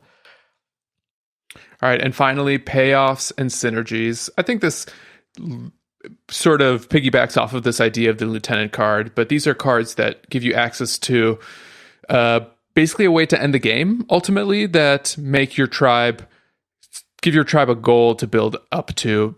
Either these are, something that wins the game when it hits the battlefield, something like a Muxus, maybe something like a Shaman of the Pack, or they're something that really makes your whole deck tick. And once you get this on the board, you're just operating on a whole other axis that makes your tribe unique. Yeah. I think it's everything from like Goblin Grenade. Like often these are not necessarily creatures, right? Like Goblin Grenade is a payoff for this. Thunderkin Awakener is something that lets you do something different and new with your elementals. And so it's kind of in that middle space between a lieutenant and a payoff card. But these are important too, to make sure that you understand if you're thinking about making a deck that's tribal, you do need some cards that help you have a good payoff for playing all these cards. Absolutely. So one of the last points before we get into the actual decks we talked about, I noticed that there's other, not just common themes among these tribal strategies, but there are some cards that we see as recurring staples across a variety of tribal decks. I'm sure you're familiar with a handful, if not all of these. Cavern of Souls and other creature matter lands like Ancient Ziggurat, for example. Sliver Hive, Ally Encampment for our allies, friends out there. Mm-hmm. Auntie's Hovel. Cavern is the big one, though. Yeah, Cavern's crazy. Cavern is a whole thing that allows these decks to be able to not have their creature payoffs exposed against blue decks. And it's wild. When I was playing with Cavern the last week or so out of Goblins, which is the deck that I was playing with, it can just completely thwart decks that think that they're going to beat you because you can cast both of your payoff cards without them being able to counter it. That's it. Mutavault, I think, is also important to mention here because it can be a creature of any type, which then can just get the buffs from the lords or the static lieutenant abilities, that kind of thing. Not quite a land, but an important source of resource management is Aether Vial. Staple in a lot of tribal decks, not in all of them. It doesn't see play in elves, for example, but you get it in humans, you get it in elementals, which is the deck that I played. Nice way. It's in all the good ones. Just kidding. Look, Aether Vial is a broken card, right? Legitimately, it's a really super powerful card. It's colorless ramp. It lets you put creatures into play again, avoiding counter magic. There's just so many, and put them into play at instant speed. We talked about Aether Vial a lot lately in random configurations, but it is super good and belongs in these decks. And if your deck can use Aether Vial, that helps a lot. Something that I never thought of until I heard Cave Dan mention this on an episode of Faithless Brewing not that long ago was that Aether Vial kind of operates like a land that taps for multiple mana. So you can get to the point where on turn 4, your Aether Vial is just tapping for 3 mana, effectively. That's the ramp part, for sure. And then the last one on the list here, I saw Stan, you added it because I had forgotten about it. Collected Company. It's a great point. Yep. These days, I can only think of it in 2 tribal decks, Elves and Bant Spirits. But this is something that if you have a green-based tribal deck and you can potentially play a powerful card advantage tool, it's essentially a 2-for-1. If you don't whiff, Collected Company's now in every format that we talk about. Yeah, it's if you have high 20s-esque creatures and, you're going to want to try to play Collected Company if you can, if your mana base can support it pretty cleanly. And I will, except not in the deck that I'm talking about today. All right. So like usual, we're going long. Let's get to the real decks that we picked. That's right. Yeah. Because I have 2 to talk about. Oh, boy. Yeah. Oh, boy. Yeah. When Sean told us to do Tribal Week, Sean didn't tell us what decks to play. So we got to pick whatever was interesting to us and really talk about tribes through these lenses. And I picked 5-color elementals. Elementals. Elementals! Skelemental is only 2 colors. I've got 2 pages of notes, but I'm going to try to go through this as succinctly as possible. There was 2 cards in particular that drew me to this particular strategy. The first one is Lightning Skelemental, a favorite of mine since Modern Horizons 1. I bought a bunch of expensive cards in order to make the old red-black Skelemental deck work that are now just sitting sleeved up in basically storage somewhere. It's fun, it's flashy in its own unique way, but it also feels super powerful when you can pair it with cheap synergistic payoffs, such as Unearth and Rakdos midrange decks, or Thunderkin Awakener in the Elementals deck. The other card that I found really interesting and got me excited to play this in the first place was Risen Reef, a card that Dave once called out in a former Picks to Click episode, and for months I ridiculed him mercilessly. Yeah, it's no Dovin Bomb. Roasted. I played against a Dovin Pond on Arena the other day. Let me tell you. Who won? My Auras deck won. Sick. Yeah, I never took this card seriously until one day I got paired against Elementals in a Modern match and watched my opponent's Risen Reef draw 40 cards. And I thought to myself, I want to draw 40 cards. Who doesn't want to draw 40 cards? So for those not familiar, what's Elementals trying to do? And I'm going to admit my bias may be showing here, but I honestly felt after playing this deck that its ideal win condition is Lightning Skelemental, and more specifically, looping Skelementals over and over. Bear with me while I try to support this thesis. A very frequent line that I found I could take was play a turn 1 Flamekin Harbinger, which is your 1 mana tutor, puts any elemental on top of your library. And the cool thing about Harbinger is you can use it to tutor up whatever else you need to get your Skelemental loop going. So if you open a hand that has Thunderkin Awakener, you can grab the Skelemental. If you have Skelementals, you get Thunderkin Awakener. If you have neither, maybe you get a Risen Reef to try to draw into cards. Remember what I said about tutors? They're good. Tutors-ish. Yeah. And the interesting thing, at least with this one, is that it's kind of Thoughtseize proof. So even though you have to reveal the card that you fetch and you put it on top of your library, it's not in your hand. So unless your opponent's playing Thought Scours against you, or they're just on blue-black mill, that card is pretty safe, at least until your turn. Then on turn 2, you can play an Unsettled Mariner, gives your creature some protection. It's a shapeshifter that makes any spell that targets your creatures cost 1 more to cast. Otherwise, it is countered. Then on turn 3, you play Skelemental just to send a message. You just get it in there. Hits for as much as 6 damage. Your opponents have to discard 2 cards. And then finally on turn 4, you play your Thunderkin, which whenever Thunderkin Awakener attacks, you can grab an elemental card whose toughness is lower than Thunderkin's. Thunderkin's a 1/2, Skelemental is a 6/1. You grab your Skelemental, and then you can just start attacking with Skellies every single turn.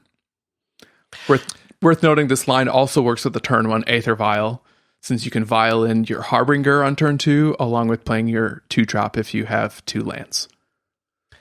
Stan, when you attack with Thunderkin Awakener, do you have to say Thunderkin Power Activate? I will from now on when I'm playing in the Mana Traders qualifier with this deck. And then your opponents will be like, I hear nothing. I never opened the chat. Is great. They'll just go about their day. I do want to point out that this deck, as much as I think Skelemental and looping it is super important, it's not all in on Skelemental, and it has a variety of threats and even mid-range tools to either help stall or close out other games when maybe you can't get a Skelemental loop online. Yeah, about those. I see that there's only one Omnath Locus of Creation. Is that a typo? It's all you need. Okay. It's the worst Omnath in this deck. Ooh, love that. Let's hear some more. I'll actually get to those in a second, but anyway I slice it, I do think that this deck is ultimately trying to present a threat and then generate some sort of card advantage that eventually pushes that threat through. And it's this card advantage that I really want to take a moment to talk about, because this deck is amazing at managing resources and provides several different paths towards significant card advantage that actually let you be somewhat flexible depending on the conditions of whatever matchup you're in. Risen Reef obviously draws cards. When it enters the battlefield, it draws a card, and then it's a lieutenant. Every other elemental that enters the battlefield while Reef is online draws a card as well. On the other hand, Skelemental takes your opponent down on cards, almost as good as drawing cards yourself. But even if you're still only drawing 1 card per turn, if you have 4 in hand and your opponent is hellbent, most opponents are just going to have a really hard time recovering from that position. They're never going to have more than one card in their hand if you're attacking with the Skill Elemental every turn. I want to point out that Risen Reef plus a Thunderkin Awakener loop nets you cards while taking your opponents down. It really feels just absolutely hard to lose from this position because now your Skill Elemental is drawing a card every time it enters the battlefield while also potentially taking your opponent down on cards. Mm-hmm. What's cool is Thunderkin also works with several other creatures in this deck, including Vesper Lark, Flicker Wisp, the aforementioned Flamekin Harbinger, Spite Bellows, which is a removal spell in the form of an elemental. Not to mention, Thunderkin also helps you get back an answered Risen Reef. They're so easy to kill. They're 1/1s. It's a 3-mana 1/1. It dies to Spike Field Hazard. A stiff wind. Although I guess Spike Field Hazard is an exile effect, so Thunderkin's not getting it back, but Gutshot's the better example. And then finally, Risen Reef plus Harbinger is essentially a tutor that leaves a body because you can arrange the triggers in such a way that when, if you have Risen Reef online, when Harbinger enters, you put the creature on the top of your library first, and then you draw it from the Risen Reef trigger. The deck doesn't have Lords, and really, it pretty much only has one lieutenant in the form of Reef. Yeah, you don't need Lords when you're just drawing all the cards. It's got a lot of payoffs, though. Yeah, in my mind, it's all about the tutor and synergies. Yep. Flamekin finds your cards. Thunderkin makes your cards recursive. And then Omnath, Locus of the Royal, which is the teamer Omnath, it translates your board into a removal spell, and then it helps you develop a threat, because every time a land enters the battlefield, you can put a 1/1 counter on an elemental. And then, Dave, what happens when you have 8 lands? You draw a card. Seems good. Importantly, not a landfall trigger. Just in text. Not actually landfall. M20 did not have landfall as a keyword. Right, so we can't have it on there. God, that tilts me. Well, it is reminder text or whatever it's called. It's not a, I forget what the difference is. It's not an ability. It's a trigger reminder text or something. Yeah. Anyway, Stan. Dave, I'm making great time. I feel like I'm George Costanza driving on a highway. What'd you love about it? This deck does several things really well and genuinely impressed me on several fronts. In addition to the card advantage engines, it's got amazing threats. Skill Elemental, sure. Voice of Resurgence, really potent threat. Makes it hard for your opponents to cast creatures at instant speed on your turn. Is voice okay again? It's passable in a deck full of elementals. Yes. And, in some games you can actually develop a board that's, 3 to 5 creatures wide. You're not really getting much wider than that, I found in this strategy. But then the token that an answered Voice of Resurgence leaves behind is an easy 3/3, 4/4, maybe 5/5. It's true. Shout out, of course, to Flicker Wisp, 3/1, but that beats. And it also provides a little extra synergy when it comes down because maybe you can flicker your tutor, maybe you can flicker one of your Spite Bellows to remove a different creature. I did find the deck had pretty good disruption as well on all of its bodies, or on the bodies that are disruptive in their design. Unsettled Mariner, I mentioned. Voice of Resurgence, I mentioned. Shriekmaw, modern legal card. I always forget this card's modern legal. Oh, yeah, that's been a thing. It's like it always just sort of shows up now and then. Yeah, and Shriekmaw, it's got an evoke cost, 1 and a black.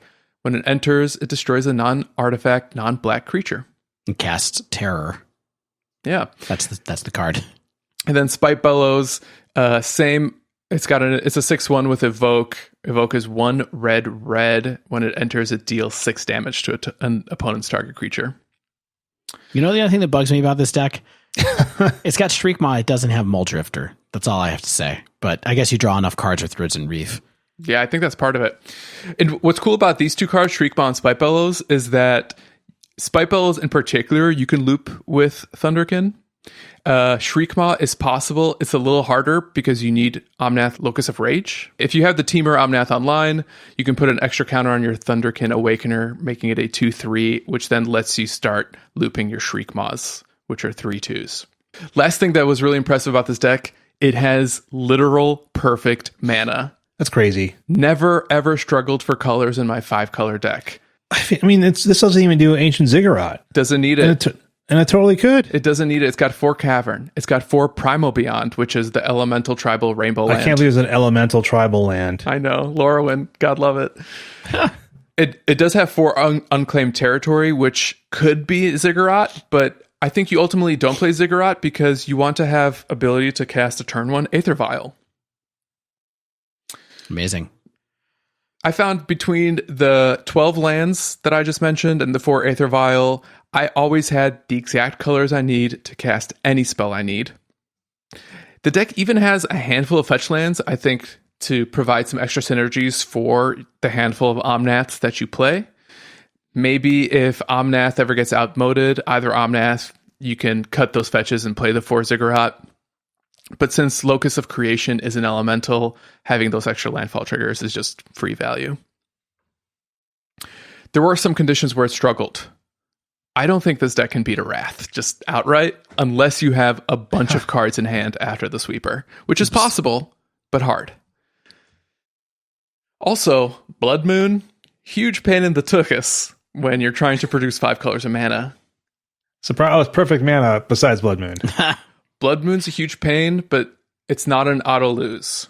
In part because you have the Vial, but also I have a brief story to share about a game I won where someone played a turn 1 Blood Moon against me. And you have Noble Skelemental. So It's my favorite mana elf. check this out. I'm on the draw. I'm playing against Mono Red Prison. My Mono Red Prison opponent plays a turn 1 Blood Moon by going land, Simian Spirit Guide, Ritual, Blood Moon. Living the dream. Love it. Basically, they're down to 3 cards in hand, but against the 5-color strategy, that's great, right? In my hand, I have 2 lands, Skelemental, Thunderkin Awakener. Yeah. I draw a card.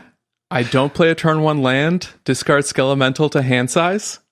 Turn 2, I play a land, say go. And then turn 3, I play the Thunderkin Awakener and just start swinging with the Skelementals, and I won very quickly. The pitch to hand size move, Stan. Very good. That's like some legacy reanimator stuff. Thanks. I felt really, really clever. Also worth noting, the deck does not have any main deck answers to Ensnaring Bridge, so a well-played Karn the Great Creator might just be lights out. All right. What's your bottom line, Stan? I feel it coming on. This deck is awesome.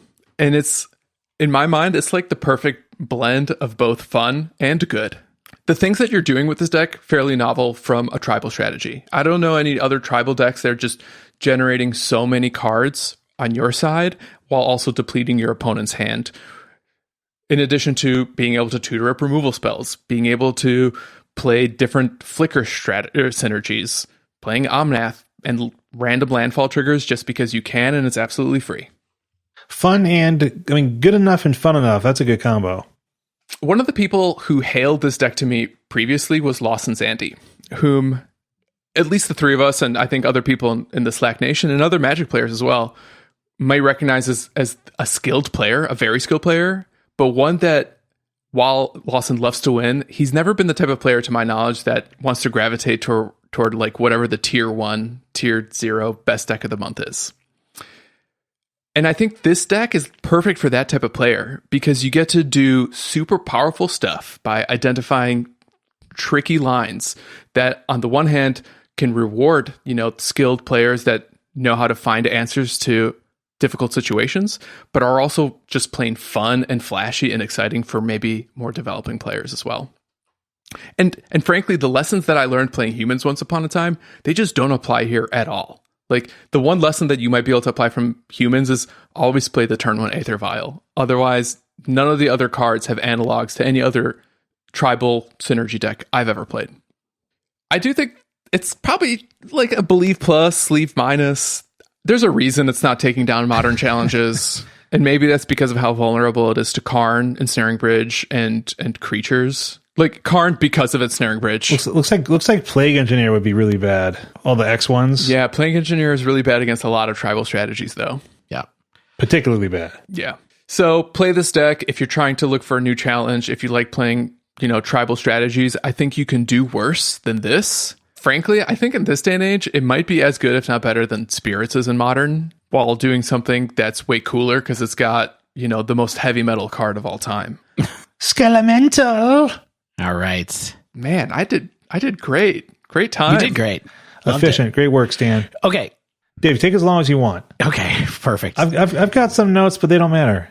Okay. I want to see goblins. Oh, I'm sorry. Oh, man. Spoiled it. So I played Goblins this week, mostly kind of inspired by how good Goblins is in Historic and just being reminded that Goblins Combo is also a thing in Modern. It's powerful. I mean, I didn't realize that people were kind of back on it. And in fact, someone won the Modern Champs with it. They went 8-0 with it over the weekend on Magic Online. I did not play their list because it came out after that. But yeah. So here's the deal. What drew me this deck? I wanted to give this deck a shot because it had so much hype back when Snoop came out. Conspicuous Snoop came out and it kind of died down. I just wanted to see what was up with it right now. It seemed like maybe a good time to try to win via combo if you can make it happen.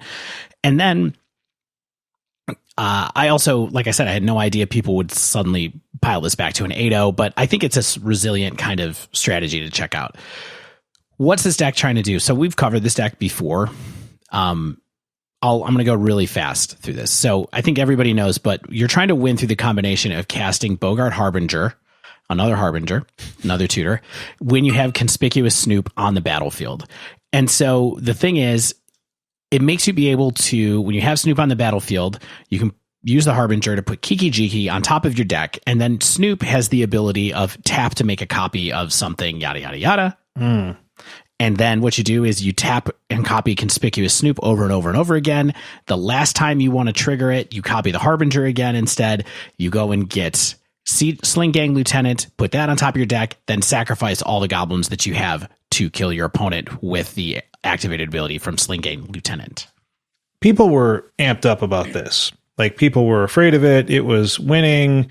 It was something that people were caring about. Yeah. I was so nervous about this deck that when the prospect of goblins in Modern became very realistic, it won the first Modern Challenge the first weekend after Snoop got printed. I went ahead and ordered 4 Force of Despair. Because interesting move. I figured this is the card that's going to beat the Goblin Menace. Yeah, you have to really time casting that card really well, but maybe that could work. And I will. So what's the tribal bonus of this deck? So this is another deck that, doesn't run our like traditional Lord plan. Like, it's not a Merfolk style deck. It's not a Spirit style deck. It's a combo deck, kind of. It's very synergy based. So it has, in addition to the Snoops and the Snoops on its own, it also has 12 cards that tutor or draw goblins in the form of Goblin Matron, Goblin Ringleader, and Harbinger, as I mentioned before. Snoop also lets you cast extra cards because you can cast the goblins off the top of your deck. So you have a whole bunch of ways to like filter your cards, set up your draws, and also draw extra cards with the Ringleader and the Snoop itself. It's also buffed by the fact that you can use Skirk Prospector to ramp and kind of get a ton of mana into the late game. It has given me a lot of flexibility there. So there's a lot of little synergistic plays. I think that this deck adds up to being actually like pretty complicated to play. I don't think it's easy to know exactly when you should be searching for your one Lord that's in the deck that gives your goblins haste. That's mostly why it's there.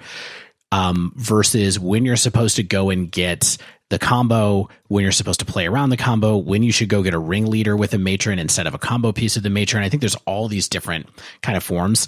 Even occasionally hard casting Kiki Jiki onto the board led me to some wins just by being able to make copies of things a couple of times, then search up my second Kiki Jiki and use that ability to be able to do that. So there's a lot of kind of like complicated triggers plays. The other thing is that occasionally, very occasionally, you can play with like a go wide plan, right? Where you can, if you die to removal with your primary plan, occasionally you have a bunch of extra tokens around, or tokens, or even just a few bodies like Goblin Matron.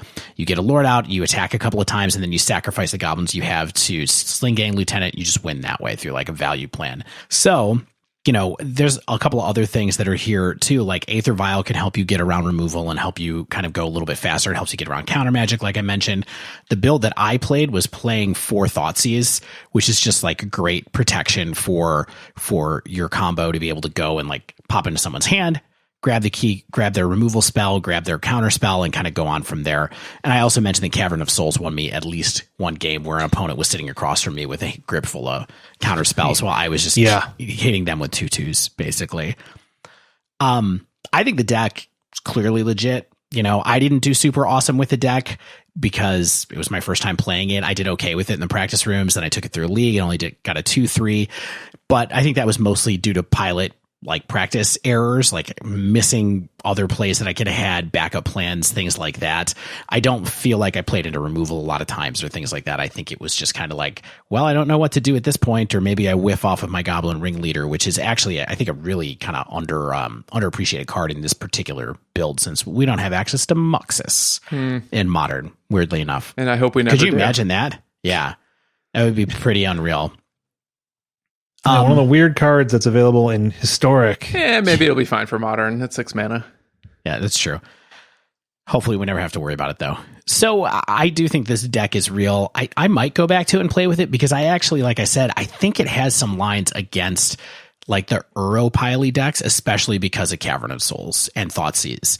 And so while the 8-0 deck wasn't running Thoughtseize, I would probably give it a shot again just as training wheels for myself. But the 8-0 deck from the champs had some other, so the big challenge had some really interesting cards in it. It had Krenko and it had Pashalik Mons and some other kind of outlets to do some Goblin synergistic stuff that was pretty cool. So what made it good? Combo pieces. Munitions Expert is good for a little bit of spot removal to kill a Planeswalker even sometimes. Goblin Ringleader, really good. Sling Gang Lieutenant by itself, also really good. I think it's a really good deck. I think it's definitely worth checking out if you're interested in this kind of strategy. Sweet. But now I have a second deck to talk about. Yeah, you said you had 2 decks. I do have 2 decks to talk about. So I wanted to talk about goblins. So I played another goblin deck. And I played this deck just because Shane so angrily slagged this deck off on our 100th episode. Just livid. Because Shane was like, this isn't a real deck. This is what 9-year-olds play, blah, blah, blah, blah, blah. Sounds just like me. Clearly, so Magic is 13 and up. Yeah, exactly. They should be taken out of the store. So I did a league with 8-Whack. Did you play practice matches before you did the league? No. With it? You just no. You blind I league. just blind went into it. So look, upload, click, play. I got a really quick dive on this deck. What's the deck trying to do? It's trying to go fast. It's trying to whack people until they're dead. That's what 8-Whack does. It's got 8 of them to do it. I'm not sure that this is a tribal deck. Weirdly, by the definitions that we made right now, there really isn't any tribal synergy in here. A lot of the cards are goblins. It's almost more like 1-drop tribal than it is beautiful goblins tribal. Although, like I said, so many of the cards are goblin. However, there is one big payoff that is super important to this deck, and that is Goblin Grenade, which gives you a way to close somebody off. So it's just fast. There's no lords. There's no anything. You're just trying to play a 1-drop, then play a couple more 1-drops, then play a Goblin Bushwhacker or a Reckless Bushwhacker. Yeah, Bushwhacker is the lord here. Yeah, I guess that's true. They really are kind of like lords. They just only last for a turn, but they give all your guys haste. And that is pretty good. The thing is, they give all your creatures haste. So a lot of decks with 8-Whack these days have Mem Knights and Ornithopters in them and stuff like that. I wasn't playing that. I was playing a Goblin version of this deck. So, I mean, I think those are great cards. They're really the kind of way to do this. But there are some interesting, tricky ways that help this get even better. And the big one, honestly, is Burning Tree Emissary, of course, because, the Wombo combo is to draw a couple of them, put down a Foundry Street Denizen on turn 1, have, cast 2 Burning Tree Emissaries, then cast a Reckless Bushwhacker with Surge and go forward from there and attack for what is that, 10 damage on turn 2, potentially? It's a lot. It adds up fast. The other thing that you can do with these decks that they do quite often is they play a card called Devastating Summons, which I don't know if you remember this card, but it is a 1-mana card that lets you sacrifice X lands to bring 2 XX elemental tokens into play. And so what you do is you kind of use this to set up a surge play with Bushwhacker where you tap all your mana, cast the Devastating Summons, sacrifice all your lands, so you get 2 5/5s or 2 4/4s or whatever. Then you use your leftover mana to drop another 1/1, and then cast one of the Bushwhacker effects and go from there. So Shane, sounds sweet. I love decks like this. You know what? This is the kind of stuff I played in Standard. This is good. You know what? How do you like it? Stan and I were texting about this deck on Saturday night when I was playing it. Because what? You were texting? Well, you were back channel? We were back channeling you because I almost trophied with this deck. My man. I beat a black-white tokens deck that had Scourge in it for some reason. I beat Etron, Yawgmoth, Burn. Those are my 4 wins. And then I lost in the last round to mono red M. Hayashi prowess, to Obosh prowess. Sweet. I love it. It was amazing. And I was sitting there the whole time. I was just like, I got a trophy with this to make Shane so mad. But that'd be so good. You know what? I'm going to go back. When I just want to like do some brainless attacking, this is the deck to do it with. Even more than prowess. I guess prowess is harder brains. To play. Yeah. Dave, you know how we talked about one of the appeals of MTG Arena is that it's really easy to pick up and just play. Mm-hmm. My question for you, did you rent this deck or did you buy it for the whopping total of 18 tickets? I rented it. Actually, I didn't even look at how much it cost. Yeah, I rented it. I'm just saying, like, if you want a cheap, good deck that will almost trophy every time, $18 right there. Mana Trader should have like a bot that's just like Mana Traders _goblins. You can just go get it for free. You know, the funniest thing about this is that when I was close to, I was like, oh my God, I might trophy, and this might be in the list. You know, the main reason that it would have made the list, even if someone else had been playing 8-whack, I only had 10 cards in my sideboard, and I was too lazy to figure out what the rest of the cards in the sideboard should be. So I just was like, I don't even care. I'm just going to go into this league with a 10-card sideboard and just play. That's good. I like it. It's good. 8-whack. Right. It's real. Play it. I have a somewhat similar deck to 8-whack. I ran out Slivers. Okay, so Slivers are cool. Slivers share a hive mind, like some kind of weird Star Trek Borg thing, and they share their abilities with other Slivers on the battlefield. Introduced in 97, back in like Tempest block. Like I think Stan was born then. And then, you know, they printed in Time Spiral block in Magic 2014, and then in 2015, and then again in Modern Horizons. There is a lot of lore about Slivers. Hugely popular. Like a lot of Sliver lore. I was playing, of course, still playing during Tempest, and yeah, people loved Sliver decks. Okay, and there's so many Slivers. There are so many of them. The tribal bonus is basically like each sliver basically offers every sliver you control, including itself, a certain keyword or ability or triggered ability or, you know, static thing. Like, you know, simple stuff like Gale Rider gives everything flying. Mana Weft lets you tap it to add a mana of any color. Predatory is basically your lord. There's a lot of options. There's some weird stuff like pay 2 mana, sacrifice, gain 4 life. Pay 2 life, return it to the owner's hand. Everything has provoke. Everything has flanking. Yeah. I think that's yeah, okay, there actually is one that has flanking. Unreal. Horsemanship. Okay. And Horsey Sliver. With, you know, they've made so many Slivers over such a long time. Some great, some weird.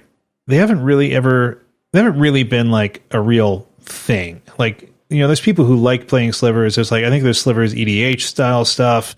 There's just so many ways to build the deck. You'd think that you could craft it to like attack a particular meta or be so aggressive that you can just kill anyone, you know, fairly often.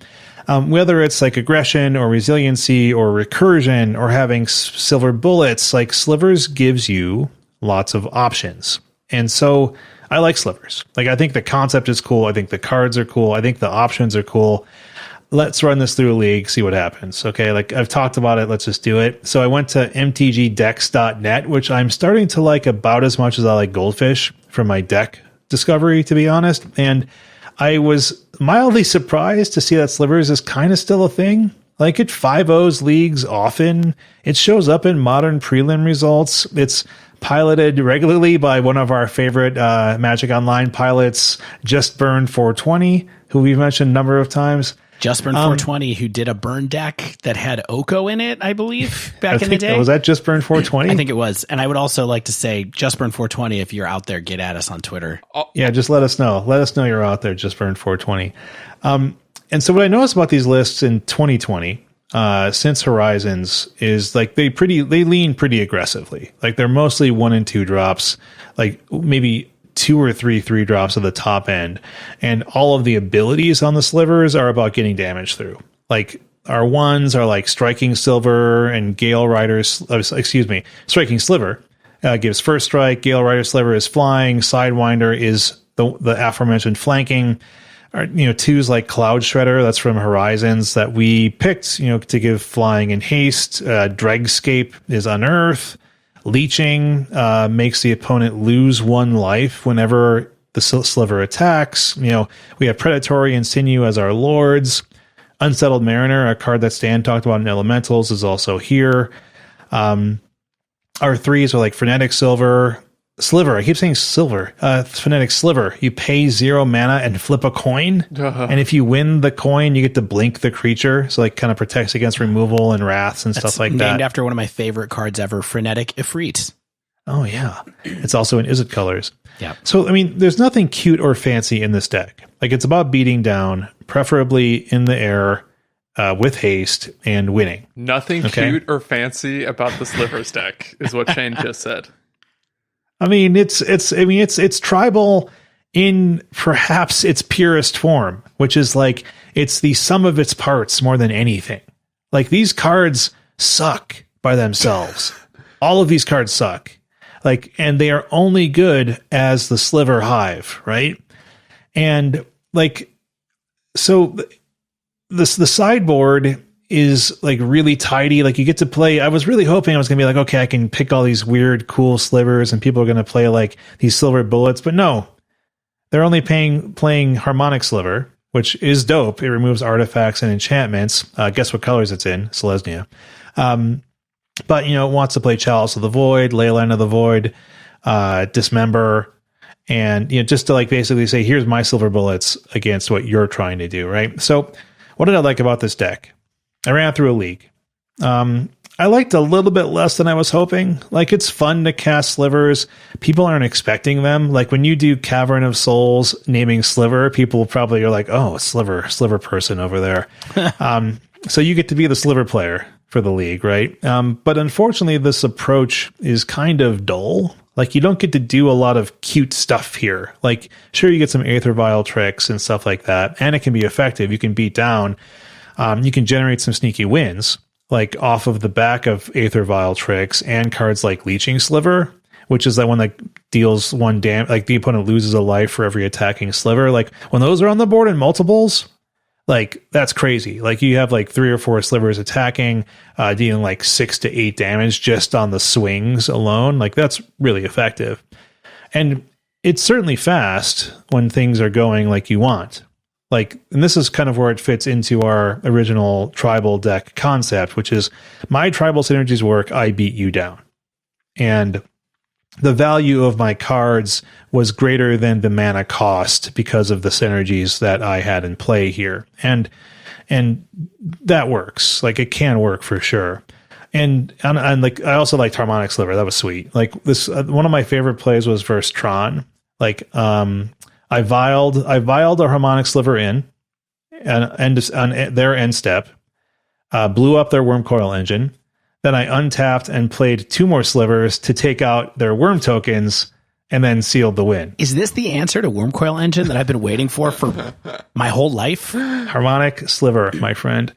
But there's some issues, like it mulled terribly. Like, this is a true critical mass style deck. Like, every sliver you don't have is a huge problem because slivers themselves are under 8. Like, you got a lot of 1/1s for 1 and 2/2s for 2 in this deck, right? So they need to be with each other to have the power that you want. And that's not always the case with other tribal decks, I think. Yeah, and this is one of the archetypical decks that, Modern only had access to Sinew Sliver for a long time. And then when M14 came out and Predatory Sliver was printed, it suddenly had 2 lords.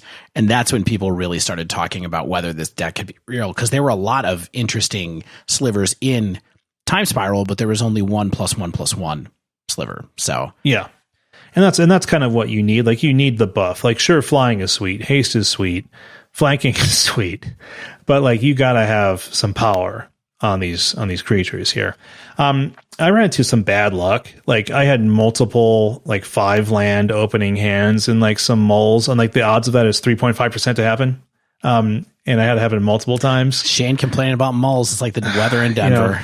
Yep, weather in Denver. Format meta problems. Check your boxes, everybody. But going when you go down Slivers, I just felt like an immediate loss, because like the cards themselves don't have the innate power that, like a lightning skelemental might have, or like a reflector mage might have, or goblin bushwhacker might have. Yeah, Are there two questions? Were there no tutors? There are no tutors in this deck. And likewise, there's no sliver that's like when slivers ETB, it draws a card? You don't Not in this build. I mean, there may be one. I bet you it costs more than it potentially should. Who knows? But I was just kind of going with like what the meta builds were looking like right now.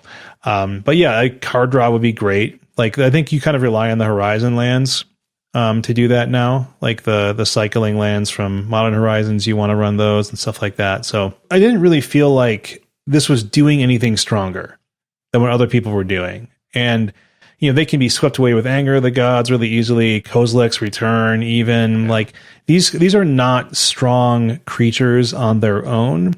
And if you don't have the Lords and don't have haste or don't have flying, like, it's sort of like, it's really is a kit of parts deck, right? And like, you have to be faster than your opponent. So you're kind of looking for like, I need a Lord in my opening hand, and I need the lands or the Aether Vial or something like that to make sure this gets on the board. So like, when your opponent has the ability to like really pick apart your board, because it's like, this sliver matters, this sliver does not. Like, I don't care that your slivers all have first strike, my friend. Like, I don't care that your slivers have flanking. I care about your +1/+1 Lord. I care about the flying and haste Lord. And so, like, if you're up against a Fatal Push deck or an Inquisition of Kozilek or a Thoughtseize deck or anything like that, they can just be like, pew, pew, pew, pew, and like, you're just kind of left with a pretty anemic board. And so that's not quite as fun when you're up against interaction. But like, I went 2-3, and you know what I beat? Tron twice. Because nice. Decks like this just aggro. eat Tron alive, right? I mean, I had, but they were some pretty fun wins against Tron, where it's like, yeah, Tron mulled to 4, but they had a Wormcoil engine. But then I vial in the Flying Sliver, and I vial in Lord, or I vial in the Harmonic, the Draining Sliver, and I do 10 in the air out of nowhere. So it's like, sweet, that's the kind of stuff that this deck can pull off when everything comes together. Should have played the first sliver. Numero uno. I mean, talk about a great way to recovering from mulligans. You do have to get to turn 5, but then all of your slivers have Cascade. You spend 5 mana for the best Coco of all time. Sounds good. So yeah, I mean, I'm not sold on slivers. It feels too much like I have to have everything come together really well for this deck to perform. If it's a really uninteractive meta, then maybe this is kind of like an aggro deck you can have some fun with, or like it is fast enough where it's like, I can get the job done on rate with a prowess deck or on rate with a burn deck or something like that. But I don't know why you'd pick this besides you just like, I love being the slivers player, and like, I'm expecting it to be sort of a Tron meta, or I want to be in the air with my 8 flying Lord type thing, or my 8 flying lieutenants type thing, and I can get over everyone else on like a humans meta or something like that. But it's only one league. It's a very small sample size. It's pretty fun. I had some bad luck because it's me, and I don't know how to mulligan very well. So, but yeah, I would give it a believe minus, but a believe plus for fun. Hey, perfect. All right, so we talked about 3 tribes real quick. Let's wrap up our takeaways, because I think we learned some important lessons. What separates the cute from the strong? I think if you have a tribe that you love, let's say you love goats, okay? Love them. Sheep, goats, lambs, you name them. Squirrels. They're the best. What are things to look out for in future sets that could potentially take a certain tribe over the top? A, extra copies of Lords. Mm-hmm. Tribal decks, apparently we have found today, don't technically need Lords to be successful, but if you have access to Lords, 8 appears to often be one of those sweet spot numbers that gives you a lot of consistency and reliable power. Alternatively, look for Lieutenants. Cards that either give all of your creatures of a certain type an extra ability, or can potentially be a really huge synergistic payoff that rewards you for playing a bunch of creatures of a certain type. I think it's important to have some form of advantage. Dave's advantage had speed. My advantage had cards. Shane's advantage had personality. Whatever it is, your deck needs to be able to do something that is potentially better than whatever your opponent's doing in that regard. Maybe it's because you're drawing more cards. Maybe it's because you're going faster. What have you? Anything? Yeah, I think the other thing is, anything? I just say really consider what the mana is going to look like, and if there's mana incentives to play your deck. Can you play things? What happens when you played on Uncharted Territory and Cavernous Souls? Is there another land that you can throw in on top of that can help? The other thing I would say is really consider if your deck can play Aether Vial or not. Yeah. Mm-hmm. Important. That's huge too. I do think one of those things that all tribal decks need to at least have an answer for, and it's not the single thing that they have to do, but you kind of have to know how fast you win, because some tribal decks just win on turn 3 or 4, and it doesn't appear to be the thing that they all have to do to be good. But if you're not winning on turn 3 or 4, what else are you doing that counts? I think that what separates the cute from the strong, I think, is a lot of the individual power level of the cards. Like, how much has to go right for you to win versus what's my fail state? I talk a lot about ceilings and floors, and I think you have to examine what your floor is. I think that's a really good point. Yeah. Yeah. And the last thing is, don't forget about Plague Engineer. Some days it's just going to ruin your day. Some days you're going to be able to keep an eye out and be able to play around it, but Plague Engineer is rough. So keep an eye out for decks that might run it. All right. Good job, everyone. Thanks again to Sean for recommending such an awesome topic. This was a really fun one for me. If your bingo card has Stan gets excited about his Sleeve Believe Heave for the week and insists that it's a real deck, check that off your box. That's a free space, man. If your card has Dave says a deck is harder to play than it looks, I said that one too. If you want to pick a future episode for us to talk about, let's say you have a topic in mind, you're dying to hear us dive into Merfolk, or you absolutely want to hear us, play in a legacy preliminary. The best way to do that is be a top tier patron of the Dive Down. But at least for now, that does wrap up this week's show. If you haven't yet, make sure you subscribe to our podcast so you get the latest episodes as soon as they come out. And if you use Apple Podcasts, please leave us a rating and review. If you'd like to submit a question to the podcast, pick our brain on something in modern, pioneer, historic, or magic in general, you can tweet us at The Dive Down, all one word, or email thedivedown@gmail.com. I just remembered something. Can we do a special thanks and shout out to everyone who tweeted us screenshots of their Spotify Wrapped from this year, where it had the Dive Down as one of their top 5 podcasts for 2020? That was so touching. I loved every one of those we saw. So thanks for everyone in the Slack, on Twitter, and elsewhere who shared that with us. That was super cool. If you'd like to support the show, you can join our Patreon. Find that at patreon.com/thedivedown. You can sign up for Mana Traders using promo code TheDiveDown, all one word. It'll get you 15% off your first 3 months of renting Magic Online cards. And now you can support the Dive Down with no money down by downloading Untapped, deck tracking assistant that works with Magic the Gathering Arena. And a link to our Untapped affiliate code is in the episode notes. Working on making it a little easier to find that, so you can just go to a snappy little website. But for now, check out the show notes for this episode, and you can find the download link there. As always, special thanks to the bands. And if you want to come and hang out with us and see us tape a live episode, episode 100 went so well that we've been live streaming the last couple of episodes on Twitch. So if you want to come in, keep an eye out on Twitter. We'll announce when we're starting on Monday nights for recording. Generally, we do it at about 8 Central. We're on Shane's Twitch channel now, the divedown_Shane, live streaming these days. We'll see how long we keep it going, but keep an eye out for it because we'd love to see you. And it's a fun way to come and see how the sausage is made. If you're the type of person who wants to see how the sausage is made, or a podcast. Yeah. Or that. How about check out my sausage podcast too? The Sausage King of Chicago. Exactly.